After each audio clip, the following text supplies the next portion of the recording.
လူတိုင်း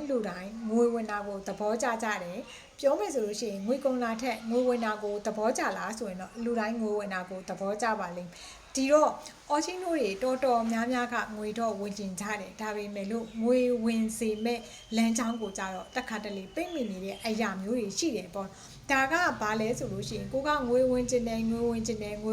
ဖြစ်နေပေမဲ့ကိုကတစ်ဖက်ကနေပြီးတော့ကြတော့ငွေတွေကုန်အောင်ပေါ့နော်ငွေတွေသုံးရမယ့်နေရာတွေပေါ်လာအောင်လုံးပြီးရဲ့အနေအထားမျိုးတွေရှိတတ်တယ်ပေါ့ဒါကဘာလဲဆိုလို့ရှိရင်ကိုအချင်းတို့လူတိုင်းမှာ stress ဆိုတာကအနည်းနဲ့အများရှိတယ်စိတ်ဖိစီးမှုတွေရှိကြတယ်ပေါ့ဒီတော့ဒီစိတ်ဖိစီးမှုတွေကတော်များကမကောင်းပါဘူးပြောမယ်ဆိုလို့ရှိရင်စိတ်ဖိစီးမှုတွေများနေတယ်စိတ်ဖိစီးမှုတွေကြာရှည်နေတယ်ဆိုလို့ရှိရင် energy block ဖြစ်သွားတယ်ဒါကြောင့်မလို့ stress တွေကငွေဝင်လမ်းကြောင်းကိုပိတ်စေတယ်ဆိုပြီးတော့ပြောတယ်ပေါ့ဒီတော့ဘာဖြစ်လို့လဲလို့ပြောမယ်ဆိုလို့ရှိရင်ချင်းတို့တွေ okay ဟုတ်ပြီပေါ့နော်ကို့မှာစိတ်ဖိစီးစရာတခုဥပမာငွေနဲ့ပတ်သက်ပြီးတော့ကို့မှာစိတ်ပူပန်စရာတွေရှိနေတယ်ထားလိုက်ပေါ့နော်ထားပါတော့ဥပမာအနေနဲ့ပြောပြတာဒီဥစ္စာကိုကနေပြီးကြတော့ငွေကြီးနဲ့ပတ်သက်ပြီးကြတော့စိတ်ပူပန်စရာရှိနေတယ်ဆိုလို့ရှိရင်ဒီရဲ့စိတ်ဖိစီးမှုကကိုယ့်စီမှာရှိနေဒီတော့ဒီစိတ်ဖိစီးမှုကိုကမလျှော့ချနိုင်ဘူးဒီဟာကိုပဲငါစိတ်ပူတယ်ပေါ့တွေးပြီးကြတော့ပူနေမယ်ဆိုလို့ရှိရင်ကိုယ့်ရဲ့ခေါင်းထဲမှာအရင်ဦးဆုံးအုံခဲလာပြီးလို့ရှိရင်အရန်စိတ်ဖိစီးတတ်တယ်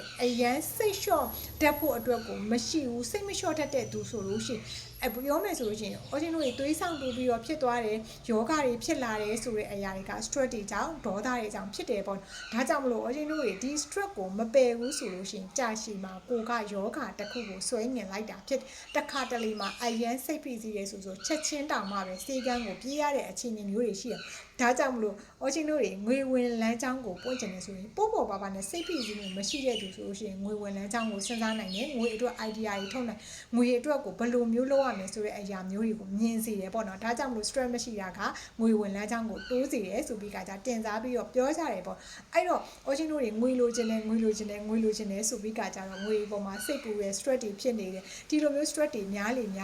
ကိုကနေပြီးခါကြတော့ကြာရှည်မှာဆိုလို့ရှိရင်ကိုမလို့ချင်းတဲ့ယောဂတခုကိုဆွဲဆောင်ပြီးခါကြတော့စေကန်းကိုတွားရမယ့်အခြေအနေမျိုးထိကြုံနိုင်တယ်ပေါ့နော်အဲ့လိုမျိုးကြုံသွားပြီဆိုတော့တေချာဘောက်ကငွေကုန်သွားပြီပေါ့